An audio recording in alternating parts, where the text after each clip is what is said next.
Today on Missing, we speak with Richard Price. He did quite a deep dive into the disappearance and murder of Holly Piirainen from Sturbridge, Massachusetts in 1993. His podcast is called Holly's Been Taken, and we get deep into his coverage and the suspects surrounding Holly's murder. Lance, what'd you think of this conversation? I love it when we have guests that come on the show and they can tackle a case that has such gravity like this case has. And it's always tough when you're talking about the abduction, murder, any sort of crime that's perpetrated towards children, young children. Holly was 10 years old when she was declared dead. So that is really tough to have a deep dive conversation just for an hour about. I mean, you have to kind of steel yourself to get to that point, but Richard does such a great job in his podcast. I can't recommend it enough. Like, we love this podcast, and he really embraced this mystery. He's embraced the family, the investigation, the media. Like, he took it all in, and really just an honor to have him on. Absolutely. Okay, so this is going to be broken up into two parts because this conversation was probably about 90 minutes. And Lance and I will return for final thoughts at the end of part 2, which will be out on Friday. All right, folks, be sure to follow us on social media at MissingCSM. And we're going to break real quick for commercial. We'll be back with Richard Price to discuss the murder of Holly Piirainen.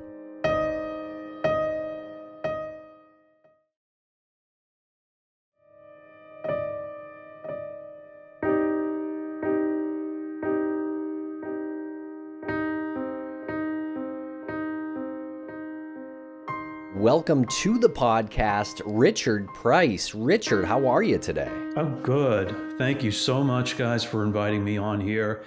And the Piirainen family are also very grateful for this opportunity. And any kind of exposure to this case is always, I think, always welcome. So Crawlspace Media, you guys are the best. Thank you so much. Oh, wow. Thank you. Thank you. That's very humbling to hear. You've put together an incredible piece of work based on Holly's story, and you did mention that the family is appreciative of any attention that her story is given.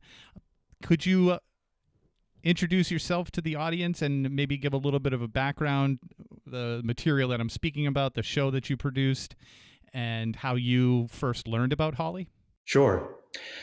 So I have a master's in journalism from the Harvard University Extension College. So I've been in the mediascape pretty much exclusively in the past with print media.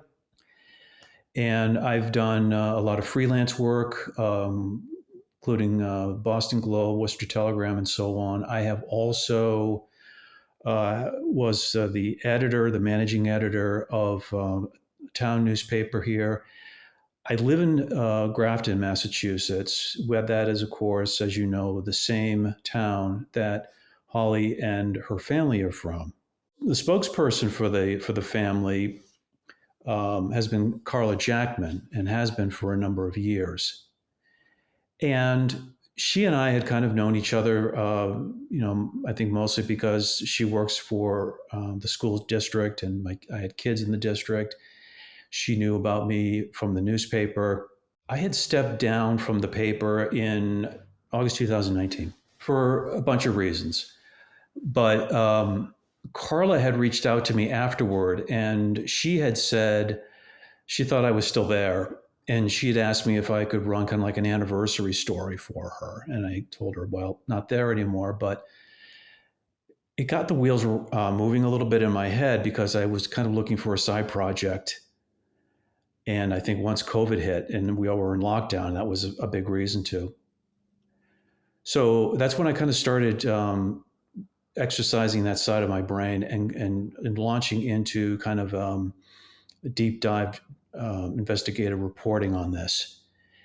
And it was something that I wasn't entirely familiar with. It was kind of a first for me, but I knew I had time to do this. So I just started working on that and started developing a good business relationship with Carla and family members.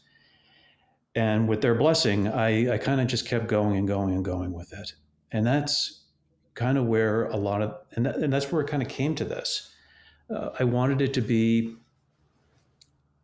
First, I decided to do it as a podcast because it was different for me, but I also wanted to do it because I knew that that could reach an audience that I don't think had really been reached before.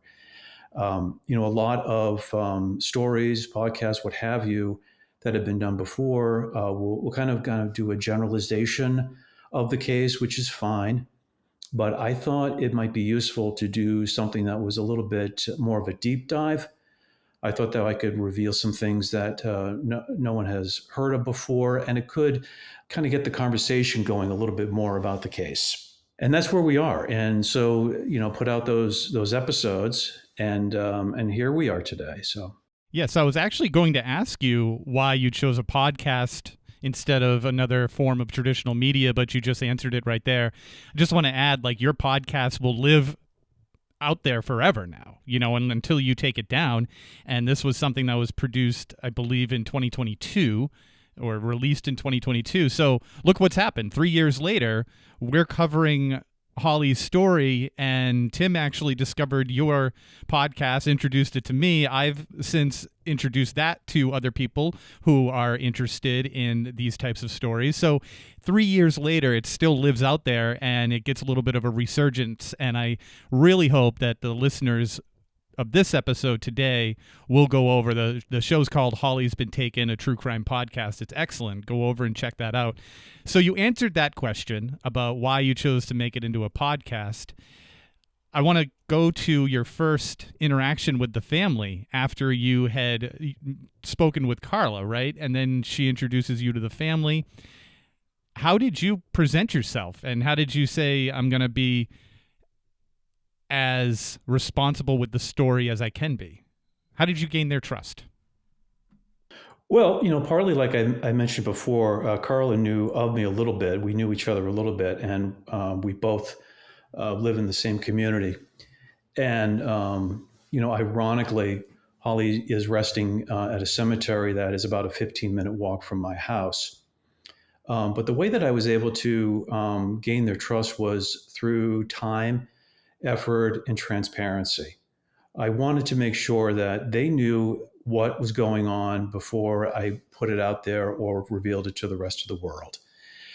And I wanted to do it that way primarily because they are survivors and they live this every day. It is not just another true crime caper amongst the millions of others out there. To them, this is a deeply personal and very traumatic and life-changing event. And so I wanted to approach that as respectfully and with as much dignity as possible. And they understood that over time as as this kind of project was progressing. And they were very grateful for that. And it really was just about time and effort and being in front of them and being true to my word. And I think that's what made a big difference for them. Also, I think that I wanted to gain their trust and have their cooperation with this project because I think it would also elevate the story that I wanted to tell, that it would bring people who would listen to this, they would know that the family was involved. And of course, there are episodes where we're having a conversation about what I discovered. And that, I think, brought some more gravitas to what was going on, too. So, for people on the outside watching this, they weren't going to just think that I'm just some guy out there on the internet who might be doing some shoddy work and maybe making some stuff up or embellishing or something like that. I wanted to make sure that it was firmly grounded. Great. It's a great product and very interesting stuff. And after having recently covered the case, not super deep though, I would say in our effort to cover the case a couple of weeks ago, but you've gone much deeper and uncovered facts about these suspects and who could have abducted and murdered Holly. And I do want to get to that. But before we do, can you tell us just a little bit about Holly and her abduction and the way she went missing? Yes. So Holly was a very vivacious person.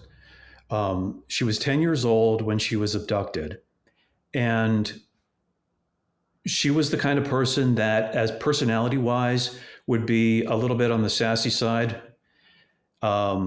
She, was known to, kind of talk back a little bit and drive her grandmother crazy with the way that her and her cousin Leah would kind of argue with one another, or the way that she would get into those kid fights that kids are so known to do. Holly had in her family, her grandmother and her grandfather owned a second house in Sturbridge on the lake.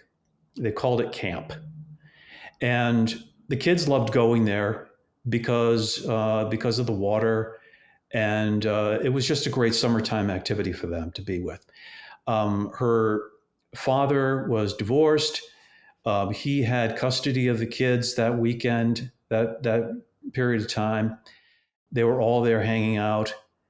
And Holly had just got back from summer camp with her cousin Leah. And usually at night, especially, they could, they'd be eating dinner at the house and they could hear the collie puppies down the street.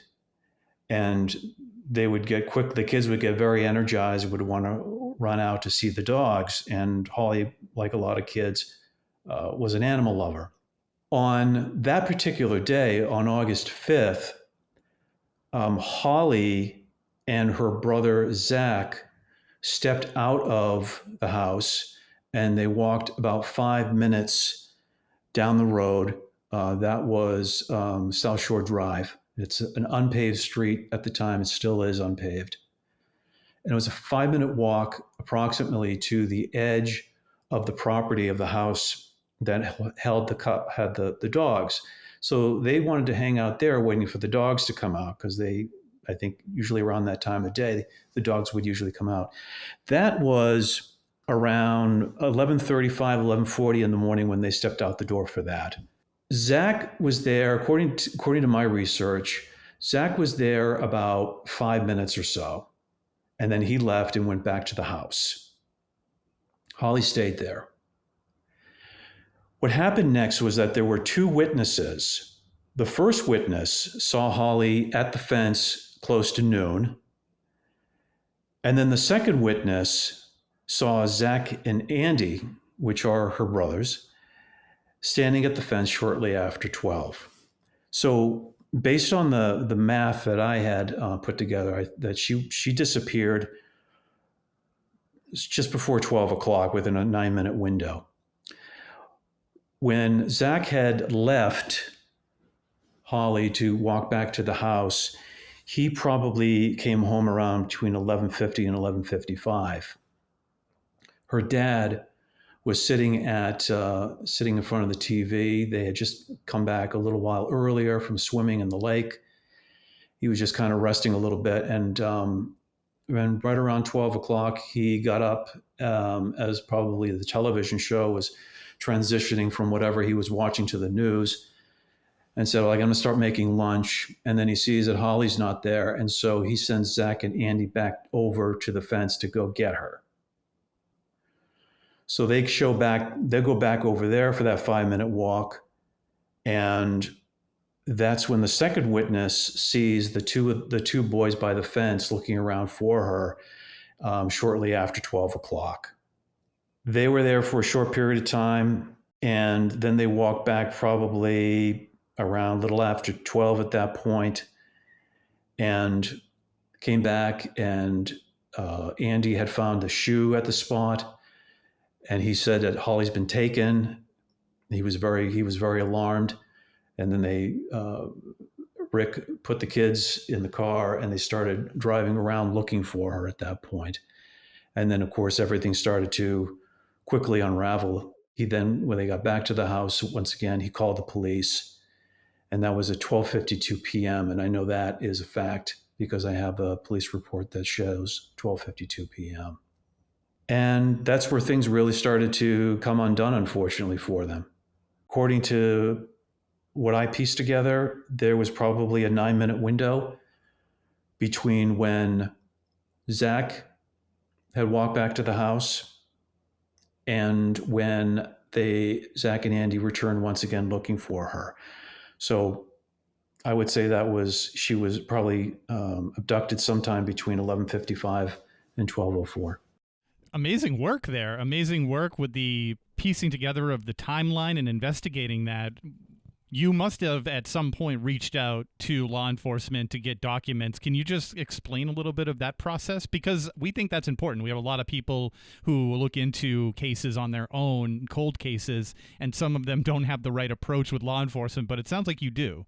So do you mind just elaborating on how you established that relationship with law enforcement and investigators? Yeah, I mean, I think it was, kind of like some of my experience with journalism and knowing how to reach out to law enforcement and ask for public records requests. But also, I think it has to do with a certain amount of persistence too, because at least in Massachusetts, law enforcement can be very dodgy about releasing police records, and it's not unusual for some police departments to deny that they have a record, or they'll say they have a record, but that it is, they can't release it for whatever reason, and because it's part of an open investigation, whatever it might be. But for me, it was just a little bit of persistence. I ended up kind of getting into a written dialogue with the chief of police at Sturbridge, and was just kind of emphasizing professionally, what this is all about. And he did send me some documents eventually that they did have, and I'm very grateful for that. How did you go about that statement that you just made, that you emphasized to him how did you say how it would benefit professionally?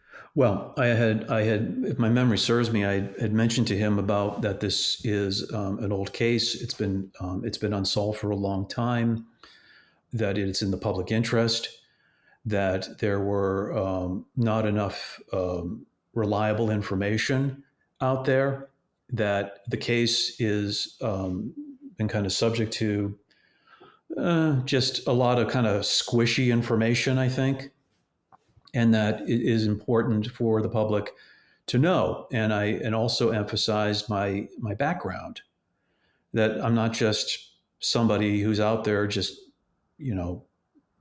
being nosy, that it's more than that. And I think also it had to do with probably the police chief's personality. I think he's just one of those people that is kind of a cooperative person, an empathetic person, and a reasonable person.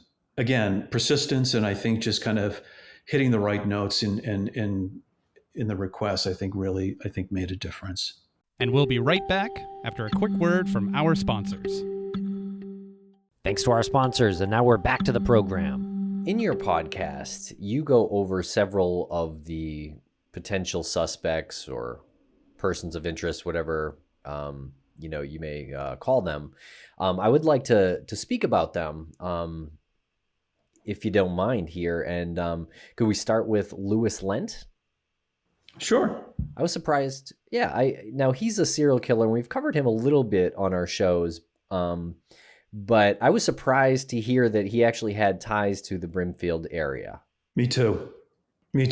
I knew that there were some rumors that had been going on about Louis Lent. I knew that he certainly had committed some crimes in Western Massachusetts, but I don't think anyone had really had any kind of reliable knowledge, I think, about any connections to Central Massachusetts, to Brimfield and Sturbridge, that whole area. However, just to kind of back up on this a little bit. So we know that Holly Piirainen disappeared on August 5th of 1993. On August 18th, 1993, 12-year-old Sarah Ann Wood disappeared in Litchfield, New York, which is right more or less out over the border over Massachusetts. And Louis Lent eventually was connected to that case. and was tried and convicted. He was also tried and convicted in the Jimmy Bernardo case. So he is in prison right now serving for the Bernardo case. However, what brought a connection between Lent and the Brimfield woods where Holly was discovered was when Lent was arrested in 1994 for the Becky Savarese case. Becky Savarese was a child who Lent attempted to abduct, but she was able to get away. That eventually led law enforcement to interview him and then led to his arrest. Once that arrest was made, everything started to unravel for Louis Lent. One of the items that detectives found in Louis Lent's possession were maps of the Brimfield area. This I know, not because I've seen it myself, but because a law enforcement officer who was very, very familiar with the case at the time, he's retired now, he had relayed that piece of information to me. So I stored that away. I then had been interviewing a bunch of people who were living on Five Bridge Road. Five Bridge Road is the street in Brimfield that wraps around the wooded area where Holly was discovered in 93. And I interviewed some of the neighbors who were there. One of them told me that right around the time that Holly disappeared, it was that summer, he saw a white van, a beat up white van, drive by his home. And he swears that that person looked like Louis Lent. So that doesn't tell me much as far as whether or not that really was him. It does tell me that if he had a map of the Brimfield area, I'm sure he was more than just interested in hunting and fishing, because it was a very popular spot for that. But it seems to me, and there are other things about that area that kind of are tied into the Brimfield area from other people that I discussed in the podcast, that really sends home the message that this is more than just a place for people to go hunting and fishing. And that's what that got things really rolling with me. I did write a letter to Louis Lent because he is in a prison in Massachusetts, but I did not hear back from him. And I then moved on to some other things that were kind of that were more pressing for me. Louis Lent is not exactly the most truthful person in the world anyway, and has been known to law enforcement officers to make up a lot of stories. So, but I found it intriguing. I found it interesting. And I think the map became kind of a thread to that area with other people too.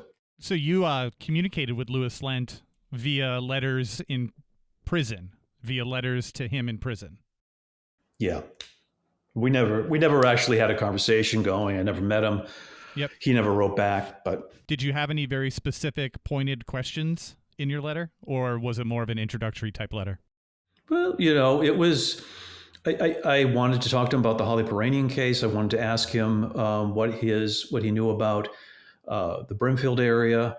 I wanted to try and see what he had to say about all this. We interviewed an author, I think her name is Barb Metzger. She wrote a book called Hidden Demons, and it's partially about Lent.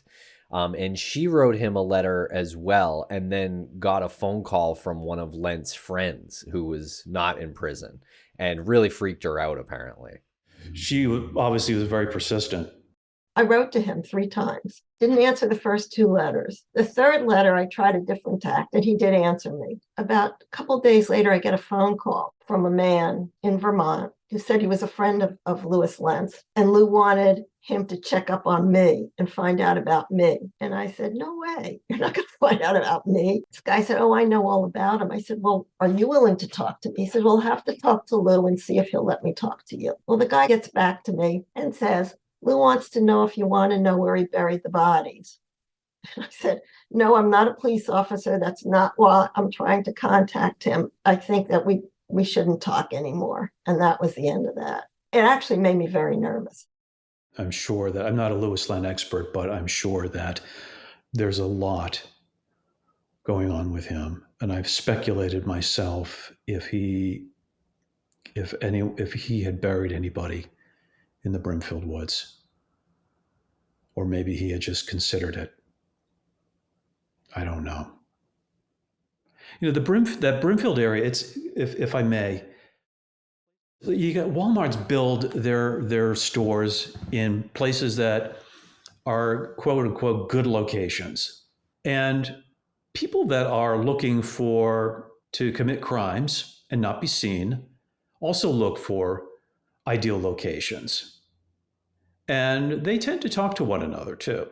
In the Brimfield area, and I think you probably mentioned this in the episode that you covered on this case, it's a really good spot for that kind of thing because they're easily connected to a number of different highways, which can take you east or north or south and disappear and never be seen again.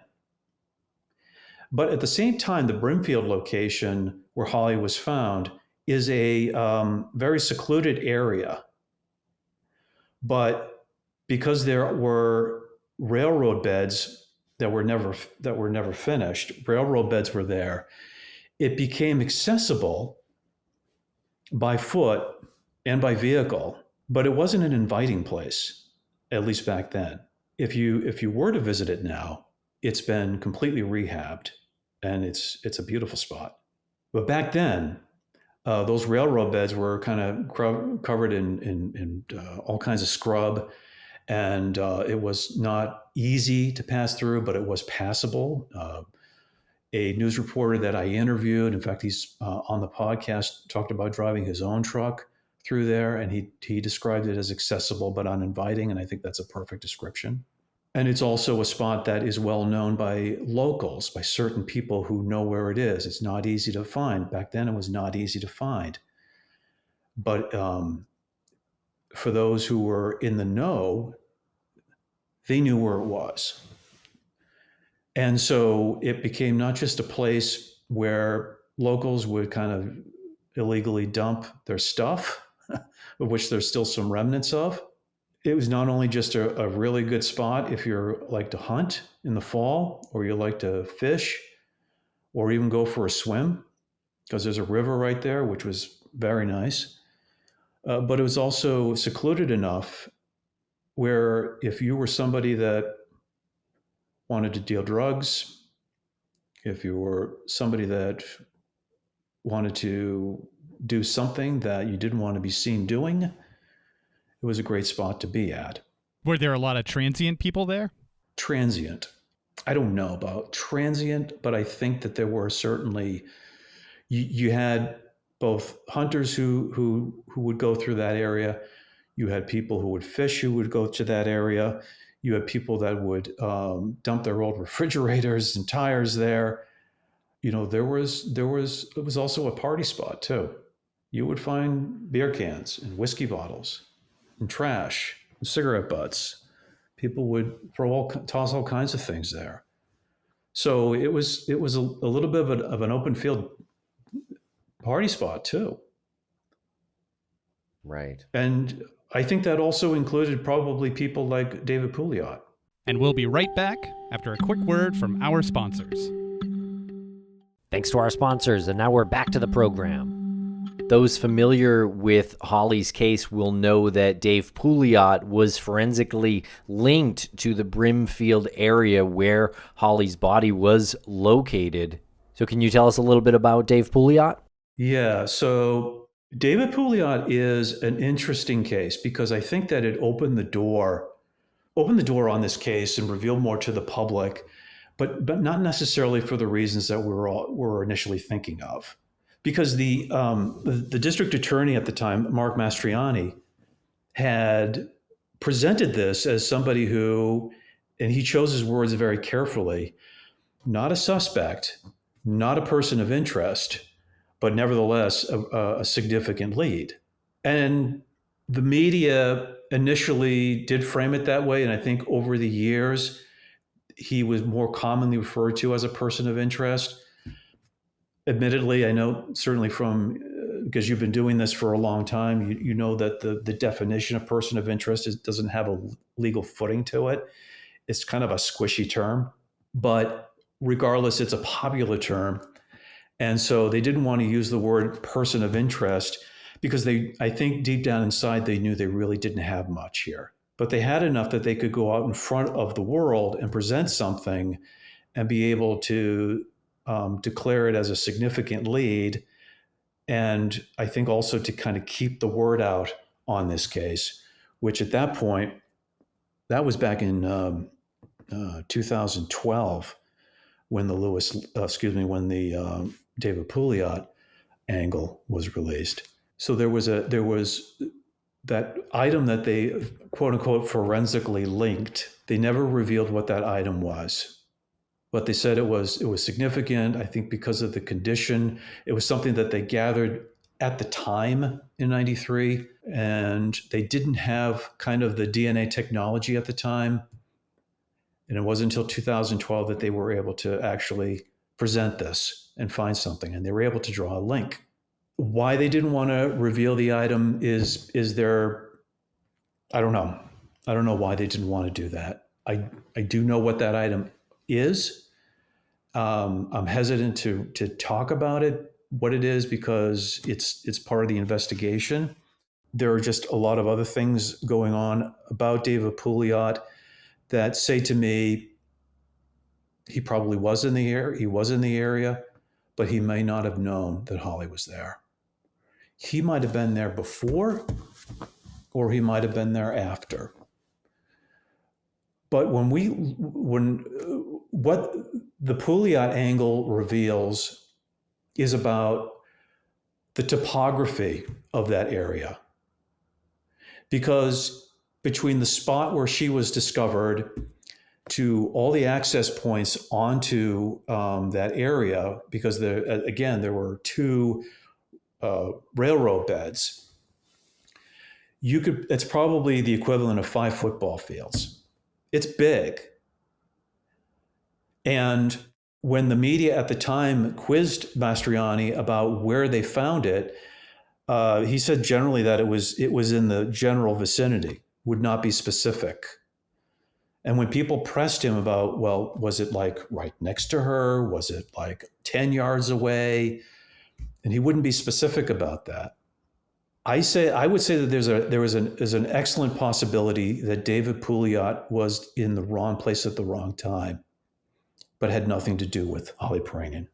We'll talk about some more things about David that, these are all things that make you go, And when one looks at, when I've walked the area numerous times, and where Holly was in a small clearing, and just past that is kind of a very large hill. It's kind of like one of the rail beds. When they were building this, they had to kind of dynamite through that hill in order to get to the other side. So you have some very tall rock formations on either side. And you could have one end of it where Holly is, that small little pocket. And on the other end of that kind of very tall hill area, you have kind of more of a flat area where probably perhaps the evidence that Pouliot was linked to were discovered. So I say that because it's very possible that Pouliot, based upon the topography, could have been nearby within a couple of 100 yards even, and never knew that she was there. One of the things, David is kind of an interesting person in the sense that there's not a lot about him.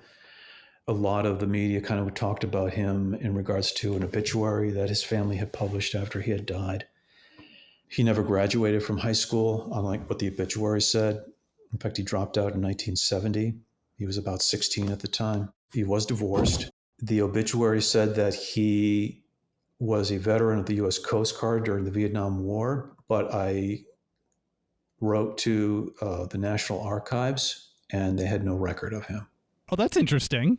It also said that he was a member of the American Legion. So I reached out to the American Legion and they said, yep, he was a member, but he wasn't, I believe the word they used, not a full member. Full members are for those who actually served in the military. They have to give them documents to be a full member.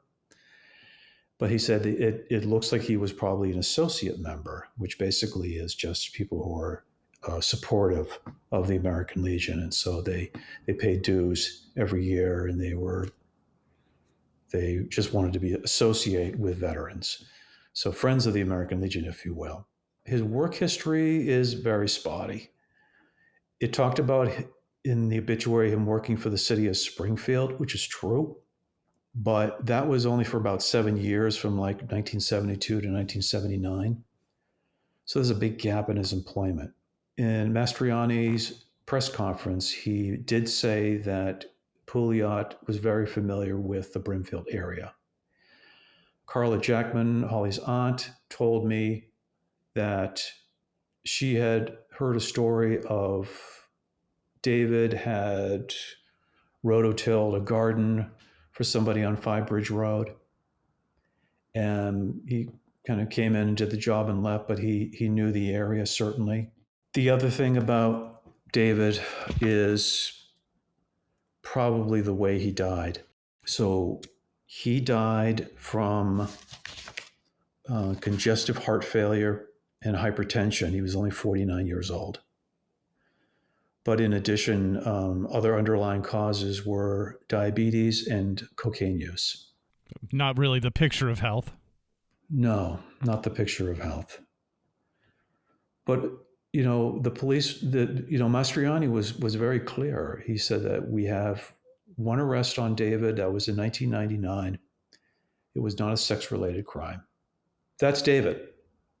I think it's more of what, not so much did David do it? I don't think so. Have we ever heard any updates about the case since then, regarding David Pouliot since 2012? Nope. There's just not a lot of there. Now, what about Rodney Stanger? Rodney Stanger. Okay. This one's, here's another one that has a lot of threads that kind of connect a little bit to the area. So Rodney Stanger is in a Florida prison for murdering his longtime girlfriend, Crystal Morrison. So Crystal is unfortunately the victim in this. Rodney was a Vietnam veteran.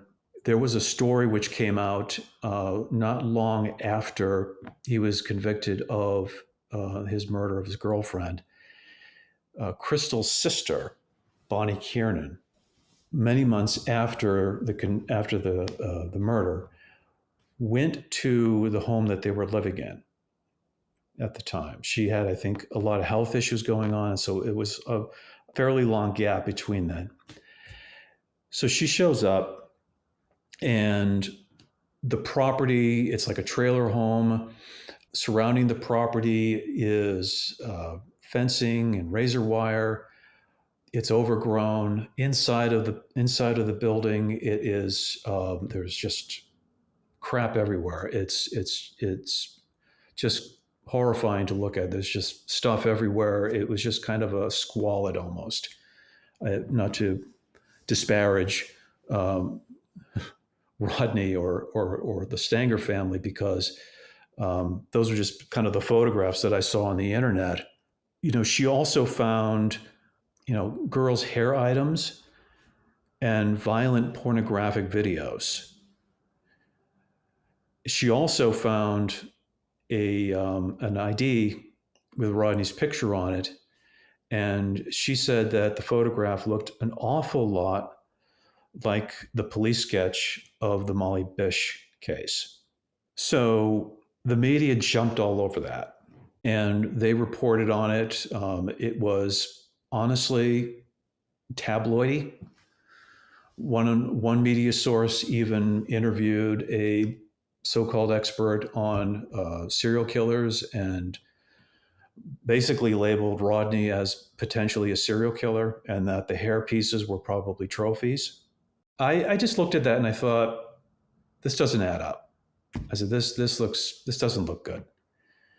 So I ended up reaching out to Beverly Ann Stanger, who at the time was married to Rodney's brother, David Stanger. Beverly and David, for a while, were living in Florida near Rodney and Crystal. So they saw a lot of them. And Rodney was very close to David. They used to they would talk on the phone all the time. They would see each other. So Bonnie Kiernan had said during an interview with the media that when she would speak to Crystal, that she would say just a lot of strange things, which sounded like she was speaking in a cryptic manner. And one of the things that she had said was regarding a pet parrot that they had in the house, and the parrot's name was Molly. And then Crystal would whisper in the phone murders, which sounds insane and wild and alarming. When I spoke to Beverly and I asked her these questions, she said, first of all, she said Rodney and Crystal were very paranoid people. She said that often Rodney or Crystal or both would call them and tell them that they were being framed by local law enforcement in the town that they were living in Florida, and that David and Beverly need to call the FBI because people were after them and so forth. And then they would talk to them the next day, and they would act as if that conversation never happened. So Rodney and Crystal were also, I think, from Beverly had mentioned to me, they abused substances too. That they both had significant mental health problems. And I asked Beverly, I said, okay, did Rodney ever show any signs of being attracted to minors? And she said, never. And I said, well, what about the hair pieces? And she said, Crystal had a daughter who was taken away from her because Crystal probably wasn't competent.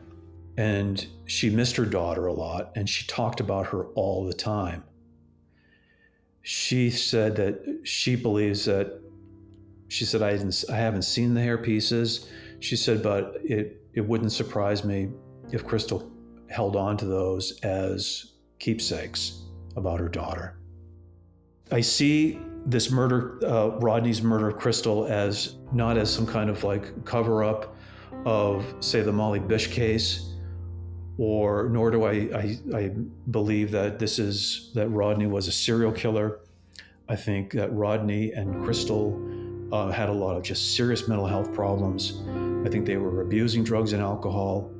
And I think that, unfortunately, it all came to a head in a terrible way for Crystal. That's how I see it. But there's more. Okay, that was part 1 with Richard Price. We will be back tomorrow for the second part. Please remember to like and subscribe and share with a friend if you enjoy it. Thanks a lot for listening. We'll be back tomorrow.